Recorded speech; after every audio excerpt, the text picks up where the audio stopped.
est ouverte, tandis que la porte 2 est fermée.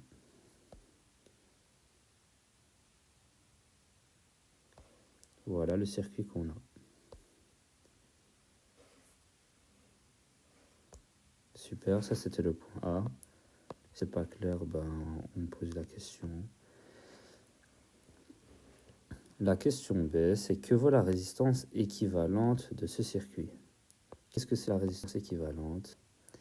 En gros, notre but, ça va être de simplifier ce circuit qui est un peu complexe.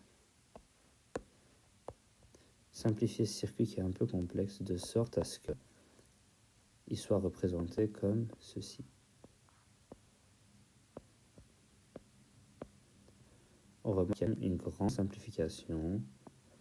Donc, ici à gauche, le circuit est grand et il y a beaucoup de résistance de temps un peu, distribué un peu dans n'importe que, au hasard. Tandis qu'à droite, c'est l'équivalent un peu en clarifié. Comment on va faire ça? D'abord, je vais rappeler quelque chose. Ok. Il faut savoir que dans un circuit, quand deux résistances sont en série, quand on a R1 et R2, la résistance équivalente, c'est égal simplement à R1 plus R2. On pourra avoir l'autre cas, les résistances ne sont plus en série, mais elles sont en parallèle. La résistance équivalente est donnée par cette relation-ci. 1 sur la résistance équivalente est égal à 1 sur la résistance 1 plus 1 sur la résistance 2. Voilà. Du coup, en utilisant ces deux propriétés-là, on va pouvoir simplifier le système ci-dessus. Voilà, je le reprends avec moi. Je copie-colle, tac, tac. Si ça c'est pas beau encore, je m'en lasserai pas. Donc maintenant on va s'amuser avec les résistances. Qu'est-ce qu'on voit? On voit que ces deux résistances-là, elles sont en série. Du coup, on peut avoir une première résistance équivalente. On a deux résistances en série, on les additionne juste. Du coup, ici, R plus R, ça va donner juste 2R. Super. Maintenant, on va assembler ces deux-ci. Or, elles sont en parallèle. Ça veut dire que la résistance équivalente, elle va être donnée par cette formule-là. Hop. Donc, le circuit peut se simplifier de sorte à ce que, ici, la résistance soit 1 sur R plus 1 sur R. Ça, c'est 1 sur la résistance équivalente. Simplifié, on est d'accord, en fait, on avait ça. On avait la résistance ici, la résistance là-bas, et c'est devenu, 1 sur la résistance équivalente, c'est égal à 1 sur R plus 1 sur R, autrement dit 2 sur R. Du coup, la résistance équivalente, c'est égal à R sur 2. C'est exactement ce qu'on avait juste avant dans notre circuit. Je vais une fois comme ça, c'est clair. Tac. Ici, on avait R et R.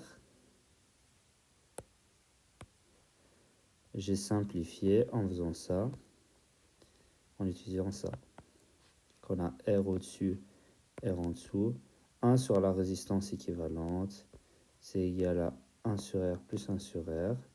Ça va donner 2 sur R.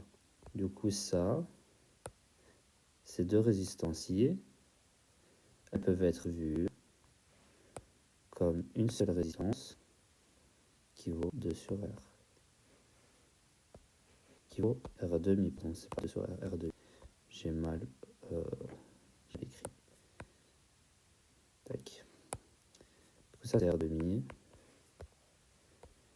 On peut continuer avec la next étape. On est d'accord, ces trois résistances, elles sont en série. Même s'il y a un angle là, elles sont bien en série. Genre, elles viennent l'une après l'autre. Elles sont en cascade, je sais pas comment on appelle ça. Enfin, bref. Du coup, on aura R. Ces trois résistances-là, ça va juste devenir R demi, plus R demi, plus R. Autrement dit, ça va devenir 2R. Oula. Ça va devenir 2R. Donc, hop, j'efface le schéma. Et je le réécris de façon simplifiée, comme étant simplement 2R. J'espère que je suis plus ou moins clair, sinon, je suis vraiment désolé.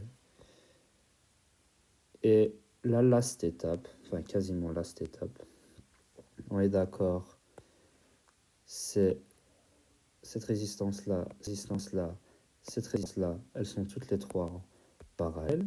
On est d'accord que lorsqu'on a des résistances en parallèle, sur la résistance équivalente, c'est égal à 1 sur 2R, la première résistance, tac, plus 1 sur R demi, c'est la deuxième résistance, plus ici, plus 1 sur 2R, la troisième résistance.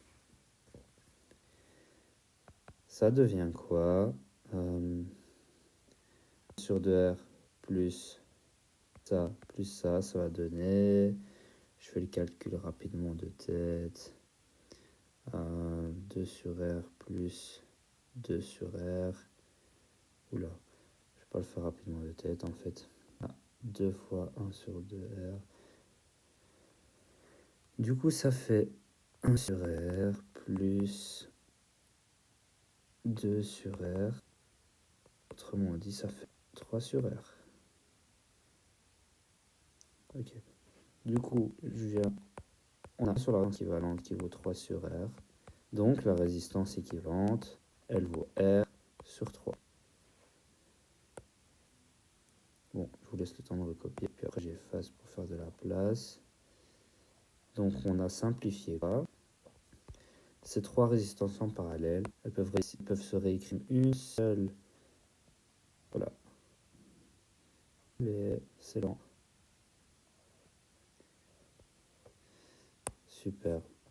On devrait écrire comme une seule résistance équivalente qui valait R sur 3. Je vais juste réécrire R sur 3. Et ben voilà, on est arrivé à ce qu'on voulait.